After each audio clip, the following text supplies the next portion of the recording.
আমি এই করোনার প্রেক্ষিতে আসলে আপনাদের সামনে দাঁড়িয়েছি। কিছুক্ষণ আগে আমরা ফেসবুকের একটা লিঙ্কের মাধ্যমে জানতে পারি যে এই স্কুল অ্যান্ড কলেজের যে ভোট কেন্দ্র এটা একটা নির্দিষ্ট দল দ্বারা এটা দখলের চেষ্টা চলছে। তো এটা জানার পরে আমরা রিটার্নিং অফিসারের সাথে কথা বলে যোগাযোগ করি এবং জানতে পারি যে না, ব্যাপারটা এরকম না। এখানে একজন প্রার্থী এই কেন্দ্রটা পরিদর্শনে এসেছেন। স্বাভাবিকভাবে একজন প্রার্থী যখন পরিদর্শনে আসেন তার সাথে তার নেতাকর্মী অনেক বেশি থাকে। তো সেই জিনিসটাকে কেন্দ্র করে সেটাকে একটু হাইলাইট করে এটাকে একটা কেন্দ্র দখল হওয়ার মতো তা আমি যখন এসে আমি পরিস্থিতি স্বাভাবিক পেয়েছি।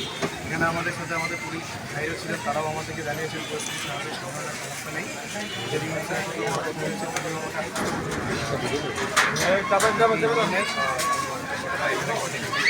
আপনাদের মাধ্যমে আমি দিকে জানাতে চাই, আপনারাও এখানে ছিলেন আজকে, আপনারা জানেন নির্বাচনে সুষ্ঠু সুন্দর নিরপেক্ষ করার জন্য আমরা কোনো ধরনের অন্যায় বা ভোটকে বন্ধ করে দেওয়ার চেষ্টা করতে দিন এবং সাধারণ মানুষ অবশ্যই খুব স্বতঃস্ফূর্তভাবে ভোট দিয়ে গেছে, এটাও আপনারা দেখেছেন।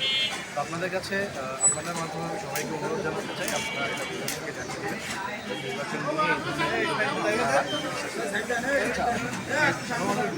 সারাদিনের মধ্যে হ্যাঁ একটা মানে নির্বাচনটাকে প্রশ্নবিদ্ধ করার জন্য কিছু আমি বলবো যে আমাদের মানুষ ছিল, তারা খুবই শান্তিপূর্ণভাবে স্বতঃস্ফূর্তভাবে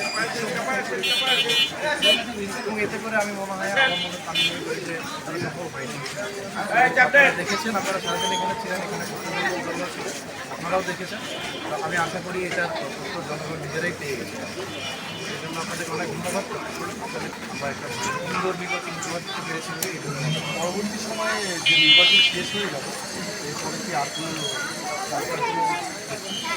সংখ্যা বলতে আমরা অবশ্যই আমাদের টহল জারি রাখবো, যাতে করে নির্বাচন পরবর্তী যে কোনো ধরনের আশঙ্কা এটা আমরা খুব দ্রুত এটা মিনিমাইজ করতে পারি। আমরা কি আমাদের সেই চেষ্টা অব্যাহত থাকবে।